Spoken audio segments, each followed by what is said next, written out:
سماي كوبا سماي كله يوم ያው እግዚአብሔር ከቁጥር ሓደ ከበል ተሎ እግዚአብሔር ነቦታትና በነቢያት ተናገሮም በለ ንዓና ግን ብዛዳሕራዊት መዓልቲ ብወዱ ተዛረበና ኢና ብዙሓት ብልጫታቱ ቶም ዝበልጽሎም ምኽንያታት አልዕልና ነርና ሓደ ሓደ ተወሳኺ ለዝሓሰብክዎም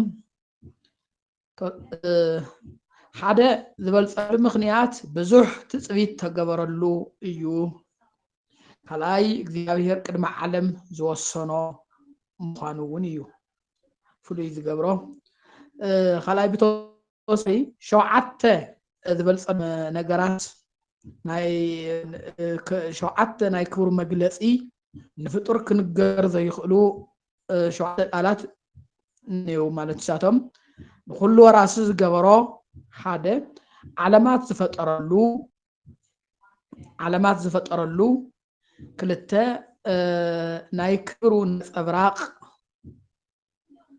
ሰለስተ እንኾን ናይ ባህሪኡ ምሳሌ አተ ኩሉ ብስልጣኑ ቃል ዝድግፍ ሓሙሽተ ኃጢአትና ምሰንጽሐ በማን ኃጢአትና ምሰንጽሐ በማን ተቀመጠ ዚአቶም ዝብሉ ሸውዓተ ናይ ክብሩ መግለጽታት ተባሂሎም ተጠቀሱ እዮም ብዚአቶም ጠቅላላ ፍጡራን ክንገሩ ዘይኽእሉ በተለይ ዮሐንስ ወንጌል ዮሐንስ ካብ 1 እስከ 5 ዘሎ አመና ተመሳሳልነት ዘሎ ቃል እዮም ዞም እስከ 4 ተጠቀስና እዮም ናይ ባህሪኡ ምሳሌ ናይ ክብሩ ነጸብራቕ ዚአቶም ዝብሉ ምክንያቱ እስኪ ንሽተይ ምሳሌ ዝብል እስኪ ንርእዮም ናይ ባህሪኡ ምሳሌ ታይ ማለት እዩ ቀዳማይ በደንብ እውን ዘይብላሕናዮ ነገር ይመስለኒ ናይ ባህሪ ምሳሌ ክበሃል ተሎ ናይ ባህሪ ምሳሌ ትክክለኛ ምሳሌኡ ትክክለኛ ዝመስሎ ለምሳሌ ሓደ ወዲ ነቡ ይመስል ተልካዮ ወይን ሓንቲ ጓል አዲያ ዝመስል ተልካ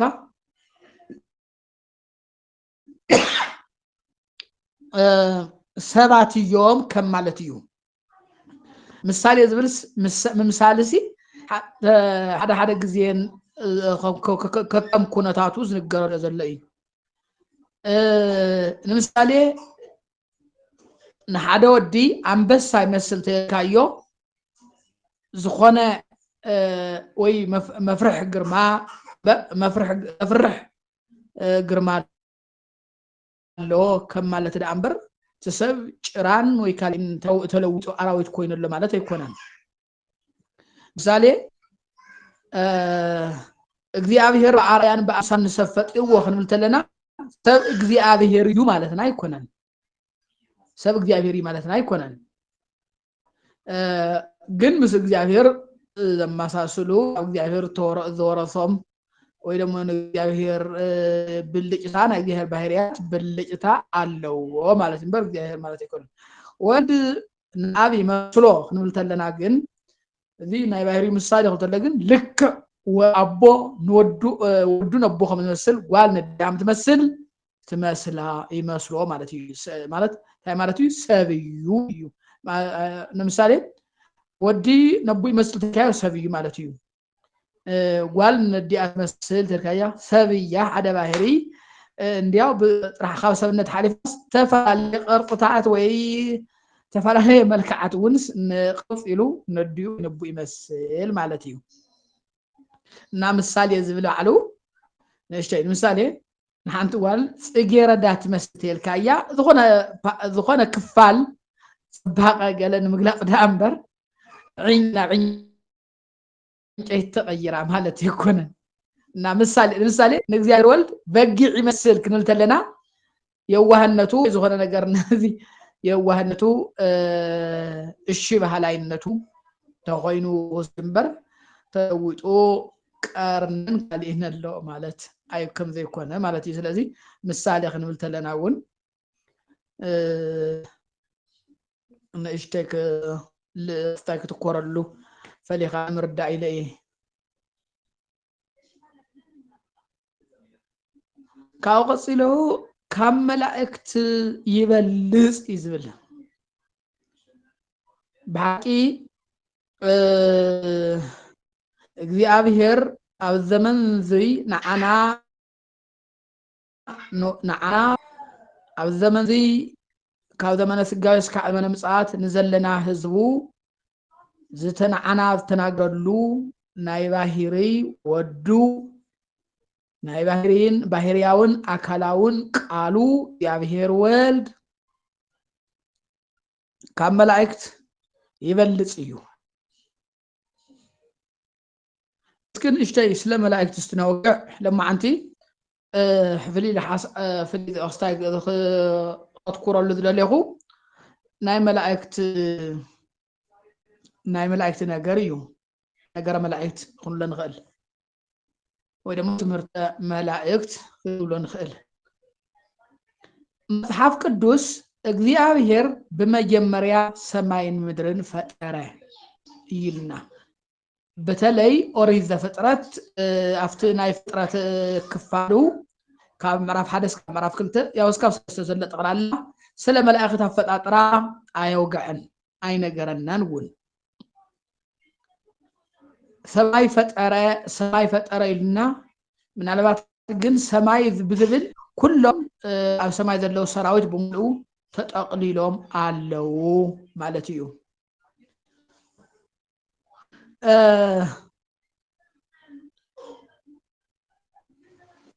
ምክንያቱን ኦሪት ዘፍጥረት ወላ አፈጣጣ መላእክት አይንገርና በር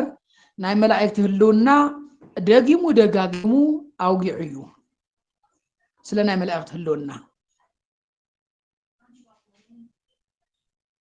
ምክንያቱ ማለቱ ለምሳሌ ቆላሲስ ካብ ምዕራፍ 1 13 እስከ 17 ዘለ እንተነንብብ እሱ ናይ ፍጥረት ኩሉ በኹር ይብልሞ ቀደምቱ ኾኑ መናብርት ኾኑ መኳንንት ኾኑ እዚአቶም ኢሉ በወልድ ከም ተፈጠሩ ይዛረፍ ወላቱ ጳውሎስ ናብ ሰብ ቆላሲስ ምዕራፍ 1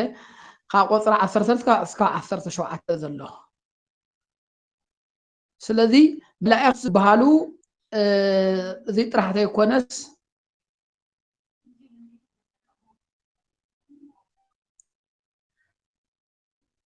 ታይ መዝሙር ዳዊት ውን አሚቲ ንክተም በቅንፍ መይትን ሰለስተን ማለት እዩ ባረክዎ ለእግዚአብሔር ኩልክሙ መላእክቲሁ አት መላእክቲ ንእግዚአብሔር አመስግንዎ ጽኑዓኑ ኃያላን ለተገብሩ ቃሉ ተሰምዑ ቃሉ ተፈጽሙ ጽኑዓት ኃያላት እናበለ ኃይሎምን ተአዛዛይነቶምን بحاله غير ዝገልጸለ ኣሎ አንተ ዘንበኩሞ ንመላእክቱ ነበልባል ሓዊ ነቶም ዝለኣኽዎ ንመላእክቱ ነፋሳት ነቶም ዝለኣኽዎ ነበልባል ሓዊ ዝገብሮም ኢሉ በሓፂሩ እግዚአብሔር ከም ዝፈጠሮም መላእክት ዝበሃሉ ስለ ፍጥረቶም ነጊርና ኣሎ ማለት እዩ ሓደ ሰባት ሓደ ናይ ቤተ ክርስቲያን ምሁራት ኮኑ አፈጣጥራ ዘመላእክት ካብ ንፋስን ካብ ሓውን እዩ ይብሉ ምክንያቱ ናይ ወድሰብ አፈጣጥራ ካብ ሓውን ካብ ንፋስን ካብ ማይን ካብ መሬትን እንትኾን ተሎ መሬት ዲአቶም ገዲፎም መላእክት ግን ነፋስን ሓውን ካብዚአቶም ተፈጥርዎም ይብሉ ምክንያቱም ተዓንቶ ንመላእክቱ ነፋሳት ነቶም ዝለኣኽውን ነበልባል ሓዊ ዝገብሮም እዚ ዝብል ከም ሓደ ጠንካራ መጣቀሲ ይገብሩ ይኹን ዳ እምበር ብዙሕ ሰብ ዝተስማዕምዐሉ ነገር ኣይኮነን ኣክሲማሮስ ተባሃለ ሊቅ በተለይ እዚ መጠናኸሪ ኣብ ሳልሳይ መቃብያን እውን ስለ ሰይጣን ከውግዕ ተሎ ወሶ ኢያኢኮትኮ ለዘፈጠረከ እሳት እምነበልባል እሳት ፈጠረ ህየንትየከ ሰብዓ ዘባርየ ማይ ወእመት ምክንያቱ እውን ነቲ ካብ እሳት ፈጠረካ ንዕኡ ስለዘየመስገንካዮ ኣብ ክንዳኻ ካብ ማይን ካብ መሬትን ዘመስግን ሰብ ፈጠረ ይብል ነዚ እውን መጠናኸሪ ዝጥቀምሉ እዩ ናይቲ ካብ ነፋስን ካብ ሓውን ተፈጢሮም ዝብል ይኹን ዳ እምበር እዚ ኩሉ ኮይኑ እውን ምክንያቱ ካብ ነፋስን ካብ ሓውን ተፈጢሮም ዝብል ብዙሕ ሚዛን ተቐባልነት እውን ይረኸበን ብሕውን ሚዛን የደፍአን ናብ ዓርሲ ዝኾኑ ደገፍቲ ኣለዎ እቲ ሓሳብ ዝገዝእዎ ሰባት ኣለዉ ተብዝሓ ግን ንመናይ መላእኽትን ናይ ነብስን ኣፈጣጣ ካብ ዘይምንባር ናብ ምንባር እምሃባ ኣልዎ ሃበቦ እዩ ከምንቱ ናብ ኢምንት ካብ ኢምንት ናብ ምንት ካብ ምሃባ ኣልዎ ሃበቦ ካብ ምንባር ናብ ምንባር እግዚኣብሔር ኣምፂዎም ኢሉ ይዝኣምን ቤተክርስትያን እውን እሱ ተኣማኒ ይመስለኒ ግን ኣብ ዝተፈላለዩ ድርሰታት ግን ኣለው ኣብዚ ኣሎ ምሳሌ መልክዓ ሚካኤል ናይ ሚካኤል ደራሲ ሰላም ለገጽከ እምነፋስ ወነድ ዘተስእለ ምስለ ማይ ወመሬት ዘይተሓወለ ምስ ማይን ምስ መሬትን ዘይተሓወሰ ማይን መሬትን ዘይተሓወስዎ ካብ ነፋስን ካብ ሓውን ተፈጠረ ኢሉ ይዛረብ ይኹን ዳ እምበር ንዚ ሓሳባት እዚ ሙጉት ተሎ ኣክሲማሮስ ተባሃለ ሊቅ ሶበሰ ተፈጥሮ ነፋስ ወእሳት እሞቱ ወእማሰኑ ከማነ ካብ ነፋስን ካብ ሓውን ተፈጢሮም ማተ ዝኾኑ ነይሮም ከማና ምሞቱ ምጠፍ ምፈረሱ መበስበሱ ነይሮም ኢሉ ተቃዋሚነቱ ብዕሊ ገሊጹ ነይሩ ኣክሲማሮስ ተባሃለ መጽሓፍ ቀሌምንጦስ ይጽሕፉ መን ኤጲፋኒዮስ ይጽሕፍዎ ዝበሃል መጽሓፍ ማለት እዩ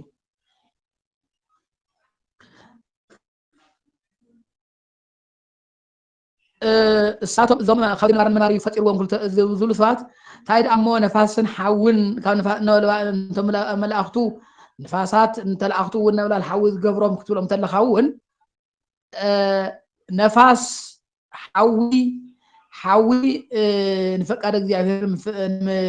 بفقاد እግዚአብሔር ተቃጸሉ ምዃኖም ነፋስ ፍጥነቶም መብረቅን ነፋስን ኩሉ ግዜ ፈጣናት ዝኾኑ ንሳቶም እውን ንኣገልግሎት ፈጣን ምዃኖም ንምርኣይ እዩ እዚ ተባሃለ ይብሉ ኣፈጣጥሮኦም መጽሓፍቲ ከምቲ ዘልኩም ኦሪት ዘፍጥረት ዋላ ይንገረና ግን እቶም ካልኦት መጽሓፍቲ ስለዝነገሩና ተፈጠሩ ፍጡራት እዮም ግልጽ እዩ ተፈጠሩ መዓልቲ እውን ብእሁድ ሰንበት ነዘልና ብእሁድ ማለት ኣምሓርኛ ይኮነን ግእዝ እዩ ሓደ ገበረ ማለት እዩ መጀመረ ከማትውኒ ብትናይ ሎሚ ሰንበተ ክርስቲያን ብላ ዘለና ማለት ብእሁድ ተፈጢሮም ማለት ዝተፈጠሩ እዮም ስርሖም ንምስጋ ግልጽ እዩ ንምስጋና እዩ ከም ሰብ እግዚአብሔር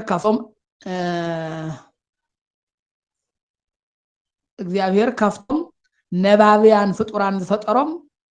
ሓደ ሰብ እዩ ክልተ መላእክት እዮም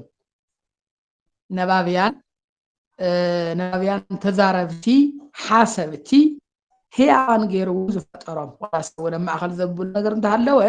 ግን ብነብሱ ዘለዓለማዊ ስለዝኾነ እዚኣቶም እዮም ነባብያን ዝሓስቡን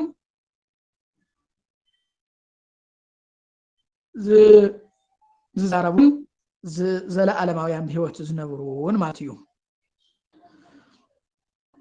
እዚኣቶም በተለይ ድሕረ ውድቀት ሰብ ወዲ ሰብ ካብ ዝወደቀሉ እንድሓር እግዚአብሔር መቸም ስቂሉ ኣይገደፎን ስቂሉ ኣይገድፎን ዋላ ብዙሕ ኃጢአት እኳ ወዲ ሰብ እናተረግረገ እንኳ እንተኸደ እግዚአብሔር ግን ብምሕረቱ ማሕራኽ እዩ ጨሪሶ ይገደፎን እግዚአብሔር ብማእኸለወት ገይሩ ማእኸለኛታት ማእኸለወት ገይሩ ዛረቦ ነይሩ ካብ ሰማይ ኣብ ምድሪ ያው ከም ትፈልጥዎ ሓደ ቅዱሳንን ነቢያትን በተለይ በዘመን አበው ሓደ ቅዱሳን ከምና አብርሃም ከምነ ኖህ ዝመሳሰሉ ማእኸለወት ካብ እግዚአብሔር ናብ ሰብ መልእክት ዘመሓላልፉ ነይሮም ከምነ አብርሃም ከምነ ይስሐቅ ከምነ ያዕቆብ ዝመሳሰሉ ነይሮም ማእኸለወት ኣብዚ ምድሪ ካብ ማእኸለወት ብቻ ንእግዚአብሔር ዘገልግሉ ካብ እግዚአብሔር ናብ ሰብ መልእክት ዘብፅሑ ማእኸለወት ነይሮም ካብ ሰማይ እውን ብእግዚአብሔር ወገን እውን እዚኣቶም እቶም ካብ ደቂ ሰባት ተፈጢሮም ካብ ሰባት ባዕላቶም ተፈጢሮም ግን ይኹን ዳእምበር ካብ ሰባት ሩጣት ዝኾኑ ሰባት ማእኸለወት እግዚአብሔር ይናገሮ ነይሩ ንወዲ ሰብ ካብ ሰማይ እውን ብዞም መላእክት እዚኣቶም ነይሩ ይናገሮ ነይሩ ምክንያቱ ብዙሕ ግዜ ንወደቂ ሰባት ንምድሓን ተላኢኾም እዮም እዚ መጽሓፍ ቅዱስ ሽሕ ግዜ ይዘግረና ምክንያቱ ኦሪት ዘፍጥረት 19 ክንብል ከለና ክልተ መላእክት ናብ ሶዶም ከዝኣተው ንሶዶም ክትቃፀል ስለ ዝኾነት ንሎጥ ውፃእ ኢሎም ከም ዘውፅዎ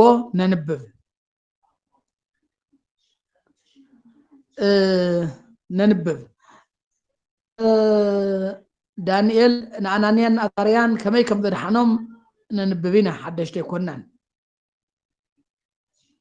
ዘመላእክት እዚኣቶም ቁፅሮም ኣይፍለጥን ብጣዕሚ ብዙሓት ከም ዝኾኑ ግን ግልጽ እዩ ስለ ብዙሓት እዮም በተለይ ትንቢት ዳንኤል 10 ዘሎ እልፍ አእላፋት ኢላኣኽዎ የግልግልዎ ኢሉ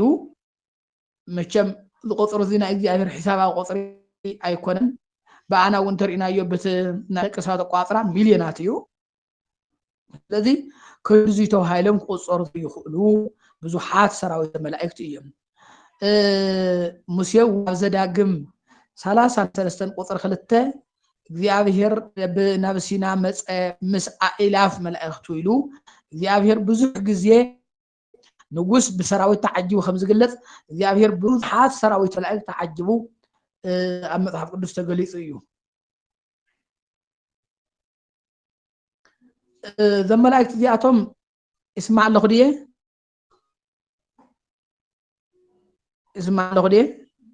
أول سمع له اسمع له أول ስለዚህ ካፍቶም መላእክት ስለዚህ እግዚአብሔር በብዙሕ ሰራዊት መላእክት ተዓጅቡ ተገሊጽ እዩ ንውሕድ እኳ መጣቃስ እኳ እንትና ኦሪት ዘፍጥረት 28 ካብ 11 ዘለተን እዩና ያዕቆብ ዝረአዮ ካብ ምድሪ እስካዕ ሰማይ ተተኸበጽሕ መሰላል መሳልል ንሱ እግዚአብሔር በአምሳል ንጉስ ተቀሚጡ መላእክት ድማ እንትወጽን ትወርዱ ርእይዎም ነይሩ ስለዚህ ብዙሕ ግዜ ንደቂ ሰባት ንምድሓን ብዙሕ ግዜ ተላኢኾም እዮም ካብ እግዚአብሔር ተላኢኾም ብዙሕ ግዜ ንደቂ ሰባት ኣድሒኖም እዮም ማለት ካብ ግዝያዊ ጉድኣት ካብ ስጋዊ ጉድኣት ማለት እዩ እዚ ክኾን ተሎ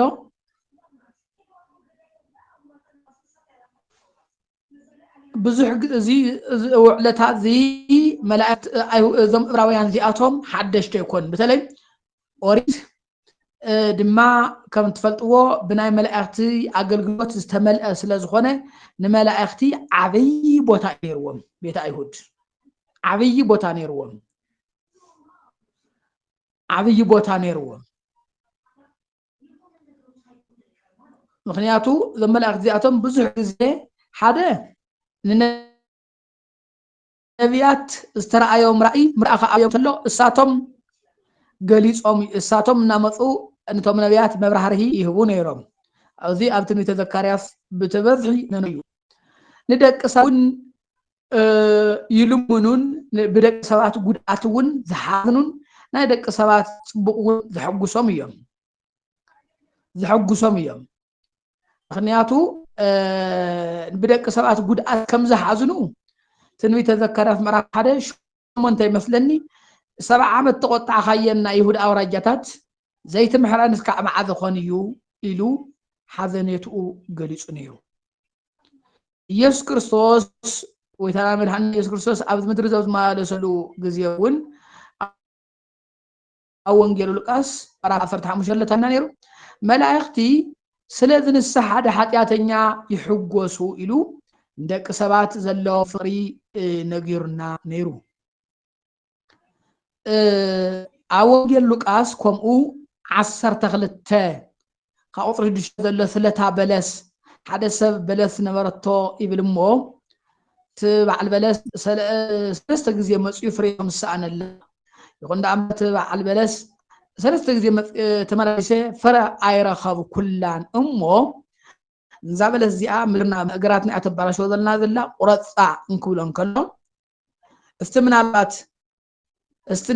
نحين لو زمن حدقا نعمتها من البات دوخي وساسيخة الميعة انت فريت لو زمن حدقا يلو لمناون نرئينا بنياتو تبلها لنا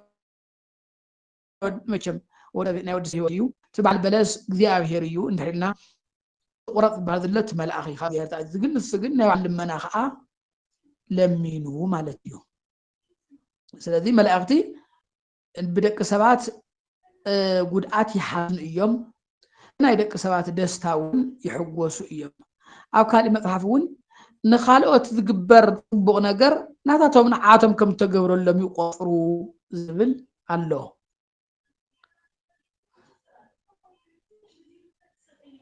እዚኣቶም ሽሞም ንፈልጥናዮም መላእክቲ ቁሩብ እዮም ሓደ ክልተ ሚካኤል ገብርኤል ኣብ መጽሓፍ ጦቢት እውን ሩፋኤል ዝበሃል መልኣኺ ነንብብ ኣብ ሄኖክ እውን ከምኡ ተወሰኑ ኣለዉ ካብዞም መላእክቲ እዚኣቶም ግን ፍልይ ዝበሉ ደረጃ ዘለዎም እውን ኣለዉ ትንቢተ ሕዝቅኤል ምዕራፍ 1 ምዕራፍ 10 ክንንብብ ዘለና ኪሩቤል ዝበሃሉ ንረክብ ትንቢተ ኢሳይያስ ምዕራፍ 6 خنن بخاطر حدا خنن بتلنا سرافيل ذبحالو شديشكم في زلهم بخلتهم فم قصهم شفن بخلتهم فم اقرام شفن بخلتهم فم ما نفتي ذبلو ذنقاسقسو كم زرعايه إساياس يفلنا ايو ስለዚህ እዚኣቶም ፍልይ ዝበሉ ካብ መላእክት ዝዓበየ ደረጃ ዘለዎም ይመስሉ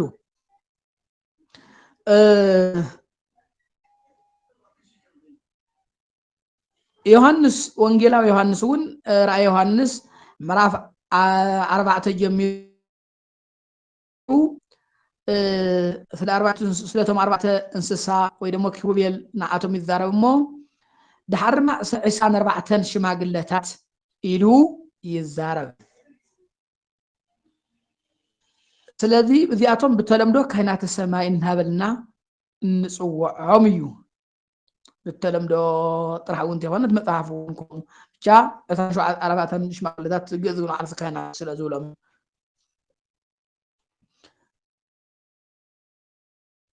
ذي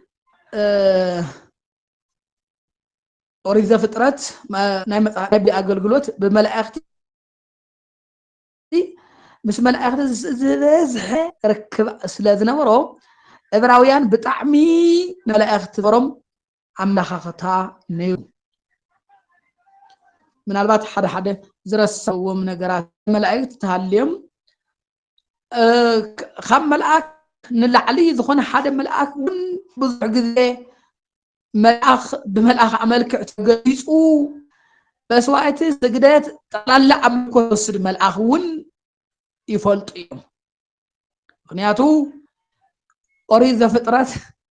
16 ንኣጋር ተዛረባ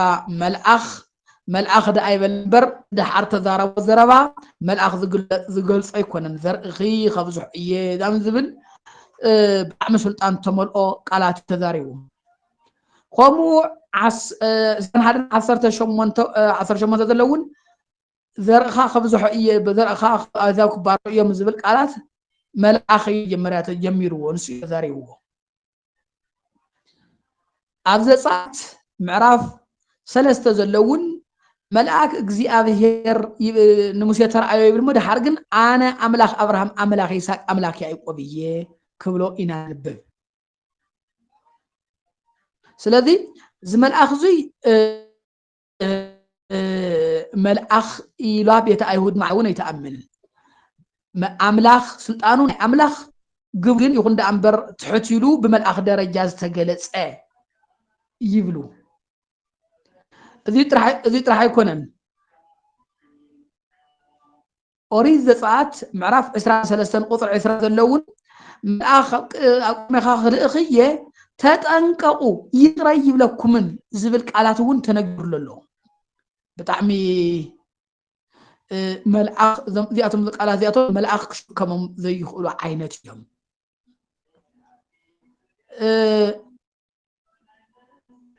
ኦሪት መጽሐፈ ኢያሱ 5:13 ይመስለኒ بعد مراغفዎም ሰይፍ ኢያሱ ሰይፍ ዝረአ ዝሓዘ መስራእየ ካባና ዲኻ ካብቶም ጻኣትኻ ክብሎም ዘሎ ማናትኩም እየ ኢሉ ስለዚ خمس ኢያሱ خمس ሰገደሉ ትጉ ኣማኻው ኢሉ ከም ዝተዛረቦ እዚኣቶም ብምልኦም ንመልአኽ ዝመልአናይ ተግባር ኣይመስሉን ከምኡ መሳፍንት ክልተ ኣብ ሓደ ጀምር ዘሎ خيبل مو كي أنا خلق أو أخوهم كي نقول مسخاتكم تقبلكو أتخو ناله نايم الأخ خستاي نايم الأخ درجة ذي كنا مخنياتو كمل الأخ حلف سلا مخانو قليسيو سياس حمسان سلستون ملأخ تشكمهم راح حلهم نابله قليسيو سلذي ذي بزحات اللي كاونتي تربع السيخو ملأك أيقلو ومبر ملأك زي كونه عملنا هاللوى ملأخ مثل ملأخ استجلسه ولد እግዚአብሔርዩ ኢሎም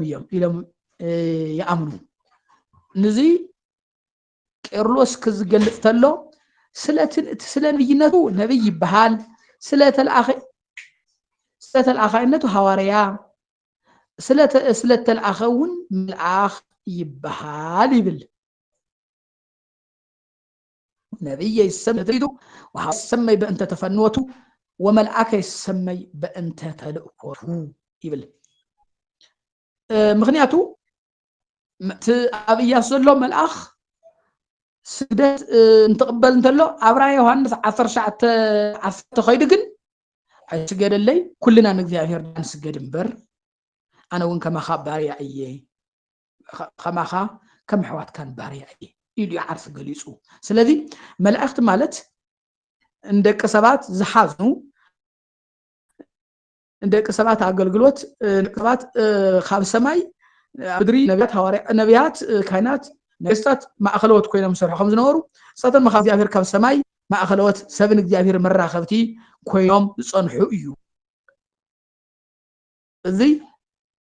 نتزحاشة مأخلاي يسوع كريستوس قالوا بيولد نسو اسكاز مص بمأخلاي درجة سبن እግዚአብሔር بالرخام صرح يوم كم خام مدري نباتن كاهناتن تبرالو ቅዱሳንን ማለት እዩ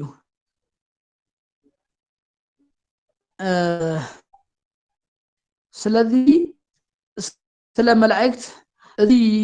ስለ መላእክት በውሕዱ ምክንያቱ መላእክት ዝጥራሕ أو هاديش كيلان كأبد عمي بالسفح لكو إيام الصريحة حدا نتماسي تنوي تدانيال شعر خان بكلنا 7 ሰንበታት ንህዝብካ ቆፀሮም ክብል ተሎ ትመልአኽ ከም ኢሉ መልአኽ ነጊርዎ ምክንያቱ ካብ ዳንኤል ዝነበሩ ናብ ክርስቶስ ሰብ ናብቲ እግዚአብሔር ወልድስ ቃል ስጋ ኮነ ቃል ሰብ ኮነ ጸጋን ሓቅን ተመሊኦም ማእኸልን ሓደረ ተባሂሉ እስካዕ ዝንገረሉ ዘመን ማለት እዩ 400 ገለን 409 መስለኒ ዘለኹም ዝገር መልአኽ መላእክት ኣብ ዳርውን ኣብ ጽንሰቱ እውን መጽኡ ሉቃስ ሓደ ከምነንዎ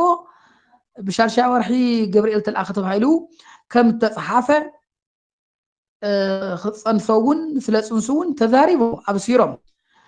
اللي خلر انتلون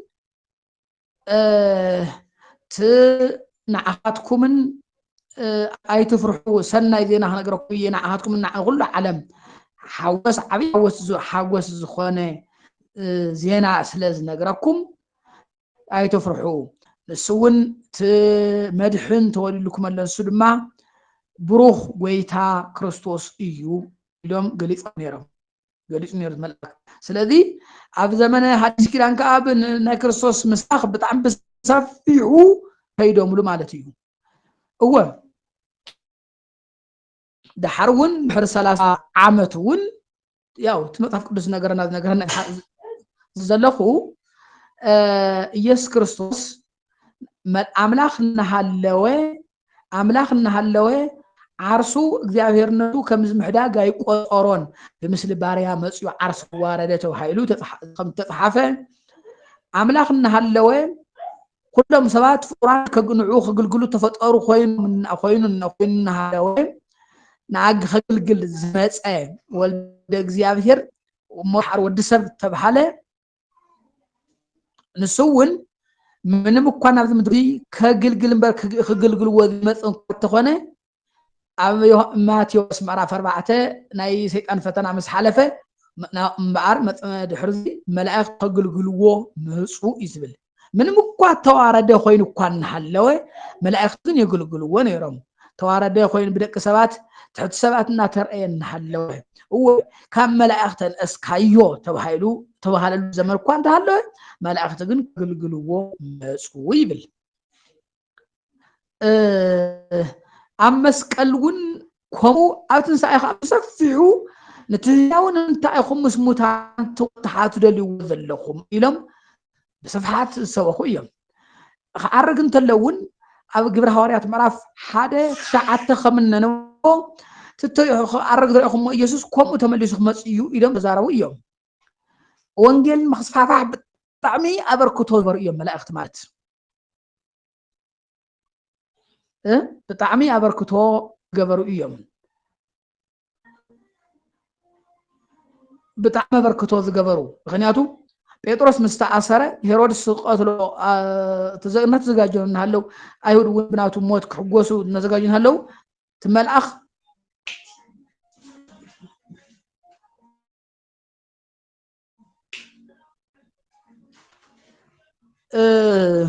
يسمع له ده اسمع له أو يسمع له ممر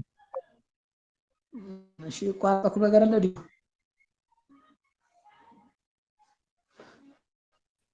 ስለዚህ ንጴጥሮስ ከመይ ገይሩ ከም ዘውፅኦ ግብረ ሐዋርያት ምዕራፍ 12 ይመስለኒ ክነንብው እዩ አብራሂም በሰፊሑ ስለዚህ መላእክቲ ፍጥረቱ በአፍጥሮምን ንምስጋና ከመይ ንምስጋና ተፈጠሩ ከም ደቀ ሰባት ምዃኖምን ካብ እግዚአብሔር ፈጥሮም ተሎ ንኻልአቶም ንምግብነት ወይ ደሞ ናይ እግዚአብሔር ሃልወት ንክንርድአሎም ወይ ክንመሃሎም ፈጥሮም እንትኸውን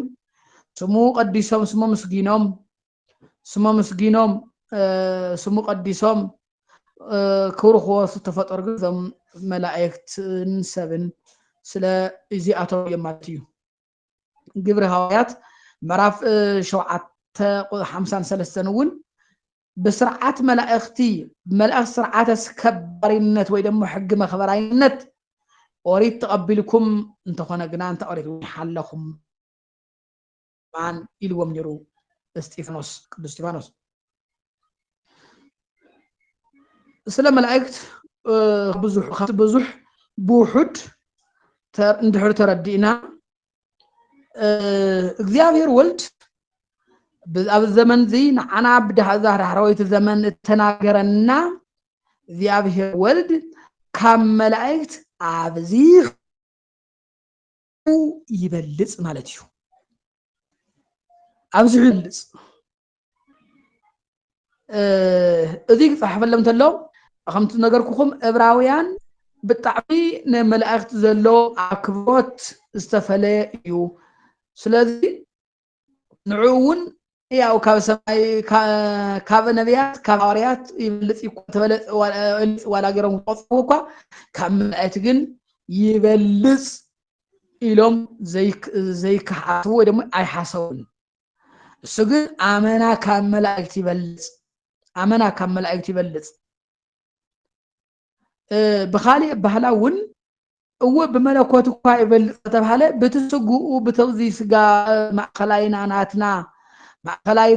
بتبهللو ويمو كريستوس بتبهللو بسببنت جن كم ملائكه كما يبلص زبلت حساسه نورم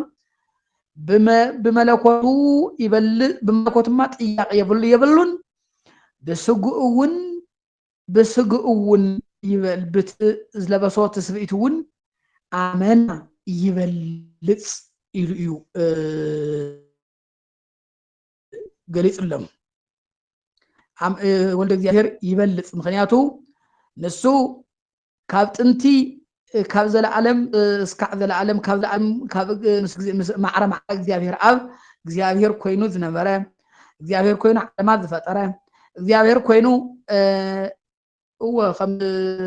غرهارات عفر شوعت باولوس تزاربو بوقو نعلم نخلاتنا زنقاسقسنا نخلاتنا بسلطان قال زدقف فطاري خوينا له وال بت እግዚአብሔር ነቱ ከም ሕዳገ ይቆጽሮን ተባሂሉ ናብዛ ዓለም ዝመጥዩ هو ሰባት ካብ ዝተሓተ ብጣዕሚ ዝተሓተ ኩነታት ወይ ህይወት ተሕለፈኳ ዋላ ፍት ዝተሓተ ኩነታት ኮይኑ هو ከም ተቆዳሪ ዝበሎ ኣብ ታሕቲ ከምታ ይዋረድ ብላዕሊ ግን ከም እግዚአብሔርነቱ ይመስገን ነበረ ከም ዝበሎ أبلع እግዚአብሔር ምዃን ምንም ኳፍቶ አንተሰቀለ ነተዋረደ ዝኩሉ መከራ ንሓለፈን ሃለውኳ ግን እግዚአብሔርነቱን ከም ዘይ ሓደገ እግዚአብሔርነቱ ከም ዘይልወጥ ከም ዘይተለወጠ ንምግላጽ ኢሉ እዩ መላእክት ኣብዚሑ ይበልጽ ዝበሎም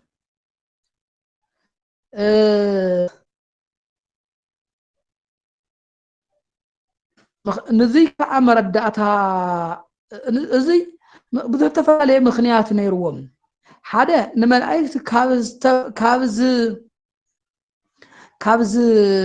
كابز اللوم أكبروت نملائكت كابز اللوم أكبروت ناي ملائكت زقبان عملاخ زقبان عملكوتن تدبالي قوم سلذ نبره نزي تمرتزي نتيرو فاليو نمردان فاليو مردع زنجر زيمه خنياتو بتلاي دحري نا بابلون ممراخم بزح غزي حزبي سقيلو ايهلو يطفو خوين يقصيلو حدا غزي خب بابلوناويان كبابلوناويان انا برشاويان فارس برشاويان تقبلومو كاو ناب غريك خاب غريك نابروم ناتم حالف سزمصه كاب اهدابون تفلاليو نغرات نوريس نيرو تفلاليو منافستات ناي مفرح منافست ناي مفرح منافستي بتعمي منافست يفرح له عدنا زبنا اچم رأس نيرو قرا زخون حزبيمو كم بقولعتنا ندعي እግዚአብሔር ህልውና ጉነ ይመስለና ነይሩ ሰዓትህን ኣብ ዳዕረ ተኽልካ ሰይጣን ይረኸበካ እዚ ብቻ ናይ መናፍስት ምፍራሕ ነይሩ ግን ደቅ መናፍስት بتعمي دخمات بتلاقي أو قدم እግዚአብሔር بشم እግዚአብሔር كشنف زخلو مخانم ون أي نجرنا نيروي بزحنا أبزحنا كريستيان حبرة سبنا أي فلتن سئلو بترشان سعمي بترشان مسعمي خون بر أستبرأ أفلت التسرات كريستنا سلا ذي واللي مثلني مغنياتو يس ክርስቶስ እንኳን በመለኮቱ በስጉን አመላእክት ይበልጽዩ እዚህ ግን ዮሐንስ አፈወርቅ ከመላእክት በለጸ ወይ ሓየሸ ክንብል ተለና ናብ በአብ ዘሎ ናብ በአብ ተወለደሉ መለኮታዊ ልደት ይኮነስ አይኮነን ይሉ الله بأنت سلاوي بسونته كم زخنة كملك بلد أبزي عبر بالته بسونته كم زخنة مغنياتو مصحف زيليو إن قدسين قل مريم كبسرعة متنوت منفس قدوس منفس جزيء أبيهر العلاق حد خمس سيو ناخمس سيو حلون كثر لك يو تخابا خزل الدماء قدوس يو ودك زي أبيهر ون كب حاليو يبل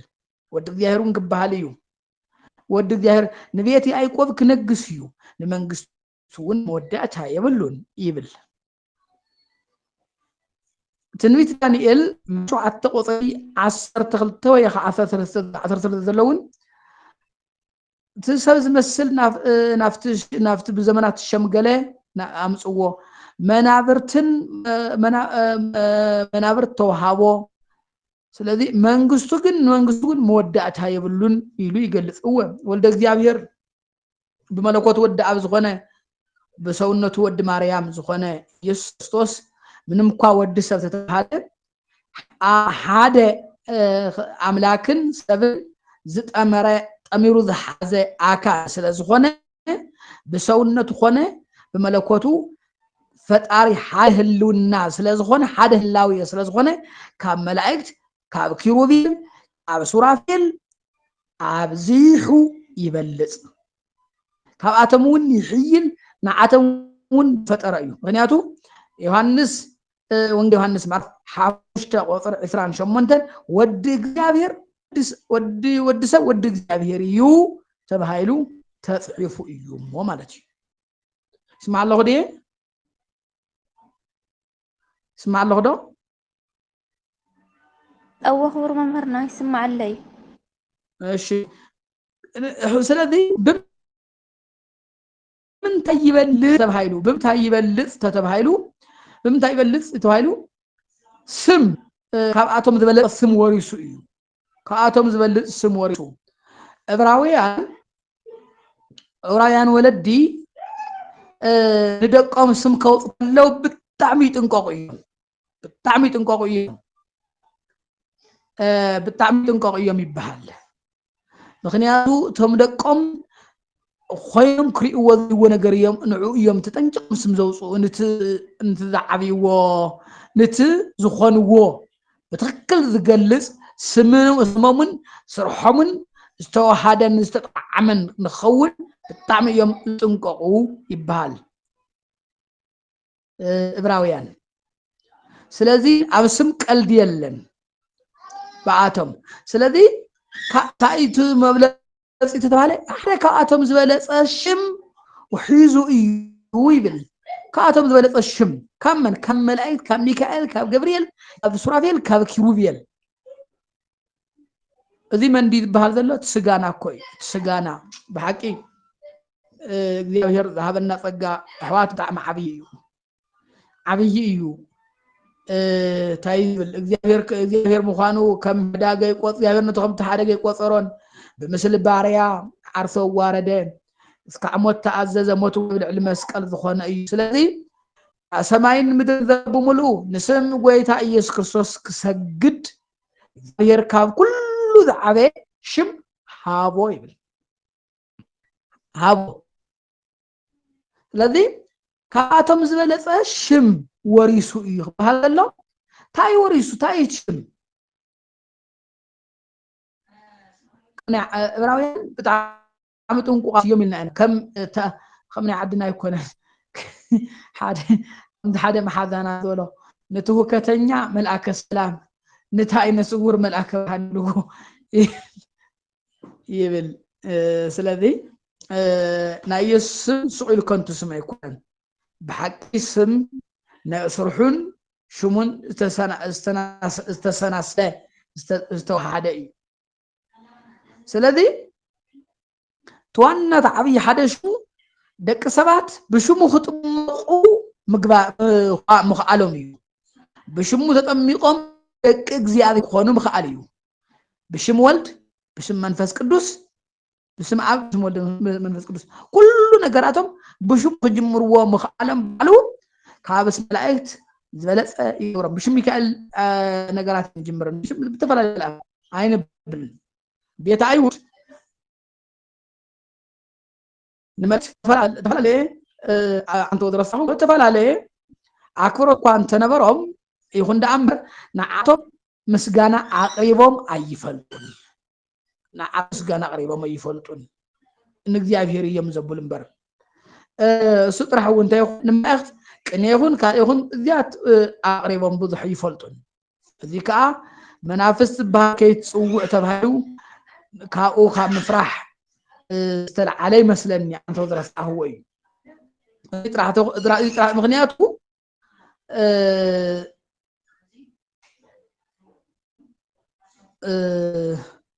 باولوس تايبل سيطان بكم ملأك برهان كمثل ملأك برهان يمثليو ملأك يمثليو يبل سلذي ذيك قالوا سلذلو ملأك زبحال ايصو ولا እግዚአብሔር በመላእክቱ ይረድ ወይ ደግሞ ደህን መኳን እንኳን ተፈለጡ ወሽም ግን ሽም እግዚአብሔር እዩ ሽም እግዚአብሔር የምጽውዑ እሺ ስለዚህ ተዋና አብይ ነገሩ ብሽም ወልድ ወደ ሰባት መቆም خال ሰብ ሁሉ ብስም ኢየሱስ خبرዎ ምእዛዞም أزي كمل أيد شم تعبد الشم جبره خابو دك مزامرتو بشمو متانا العلم يوم دك مزامرتو بشمو حمم دويان فويسهم يوم دك مرتو بشمو تأمرات يوم يوم زون عمي ذا عباش جبره دك سبات بقول بشمو تطميقهم دك إجزاء بهر خون خيلم يوم أولس تايبل أنا ناي باولوسية أنا ناي باولوسية أنا ناي كيفاية أنا ناي كروسية نزول نورو سنفات كريستيان ناي كورنثوس كريستيان تاي ولا حتى بشم باولوس ده تطمعكم يكم ويس باولوس دم انتاكم تسقيلو إلو ومنيرو سلذي نباولوسية نقالياتي أخوانا نتزموتلهم بسمو تطمعقلو نتتسقلهم نورو خمزلهم يوم عردي ومنيرو ስለዚህ ኢየሱስ ክርስቶስ ካብ መላእክት ኣብዝሑ ዝበልጸሉ ሓደ ካብኣቶም ዝበለጸ ሽም ምውራሱ እዩ እዚ ጥራሕ ኣይኮነን ጸሎት ደቂ ሰባት ብሽሙ ናብ ከቕርቡ ምኽኣሎም እዩ እቲ ካልኣይ ናብ ባዕሉ ከቕርቡ ምኽኣሎም እዩ ደቂ ሰባት ምክንያቱ ኩሉ ብሽመይ ዝለመንኩሞ ኣቦይ ክበኩም እዩ أبوي خجبر لكم بشو ما يدلمنكم كله خجبر لكم يو سلادي بشو مسألينا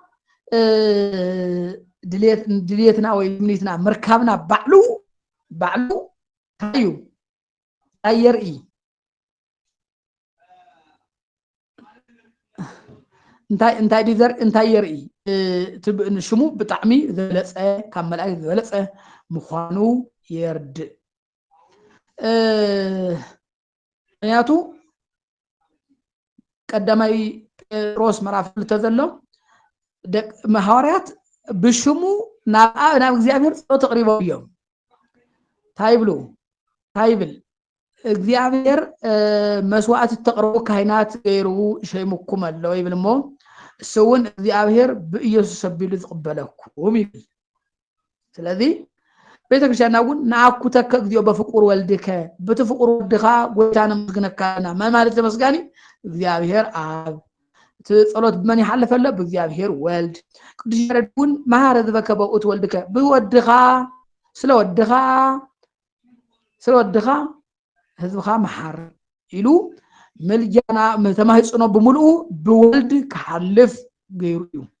እዚ ማለት ናብ ወልድ ግን ጸሎት ይቀርብ ማለት አይኮን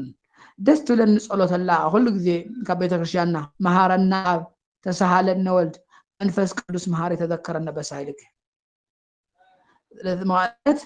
መሐረና ወልድ መሐረና መንፈስ ቅዱስ በምህረትካ ሕሰበና ስለዚህ ጸሎት ብወደብሎም ናብ አብ አቅሪቦም ናብ ወልድ ናብ መሐረና ፈለስቶም ግን ጸሎት ይቀርብ ማለት እዩ ይቀርብ ስለዚህ ሽሙ ክንጽሊ ምኽአልና ባዕሉ በሽሙ ክንጽሊ ምኽአልና ባዕሉ ኣብ ሽሞም ዝበለጸ ሽም ወራሲ ዘርኢ ስለዚ ሓዘ እዩ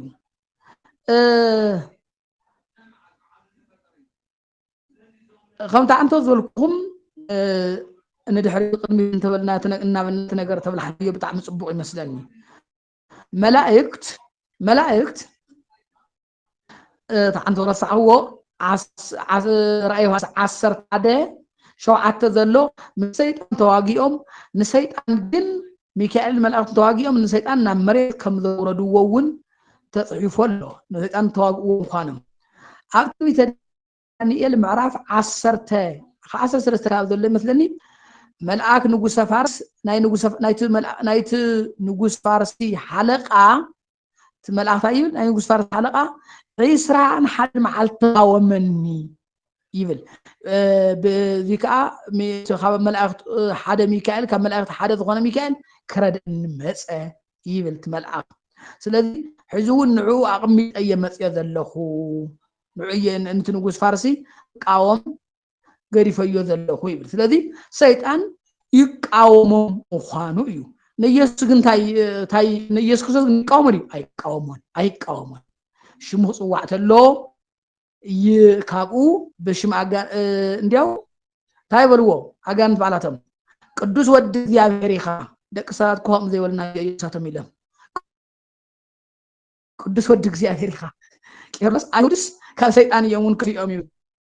أيود بعلاتهم كوا سيان كوا ود ديابيرنا ونس ساتهم ود يوسف معلم كان سيطان يوم كري أمي علم بزدك سات كان سيطان وني خاف له مالتي ود ديابير يسوع نمنتاي بزي كي بحدا تساقينا مسيخا ناولنا نسمع مغانت ود ديابير يسوع الملائكه انتاي قبل تقايمني يبعلو ስለዚህ ብዙውን ካብ መላእክት ብጣዕሚ ይበልጽ ኢየሱስ ክርስቶስ ስለዚህ ብሽም መላእክቲ አይንጠቅን እዚውን ይብልጾ ኢየሱስ ካብ ዘን ሁሉ መላእክት ካላይ ከም ታንቶ ዘልኩም ብሰውነቱን ካብ መላእክት ይበልጽ ምክንያቱ بشام تايبلو كابا خزولد قدوس يو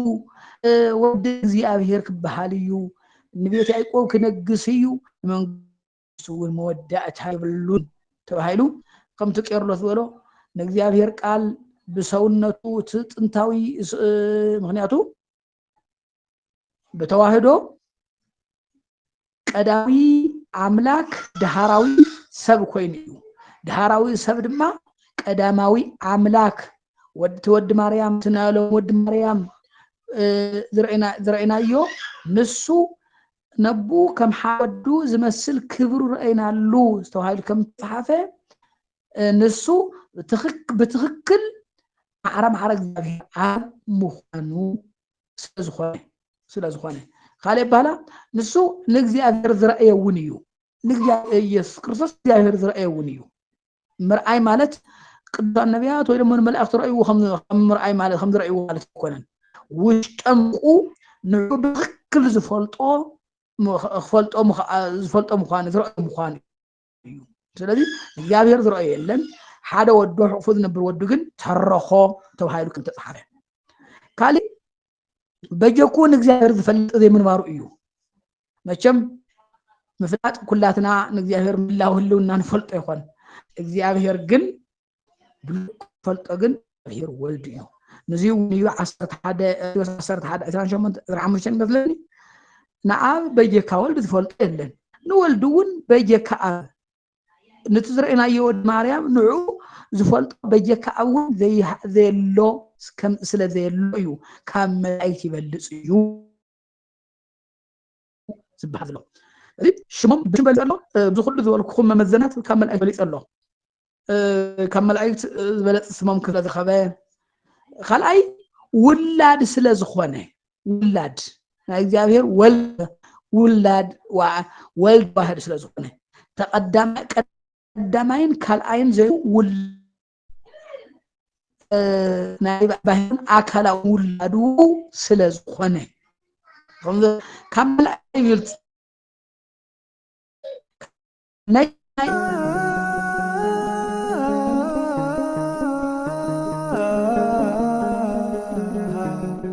ዘሰማይ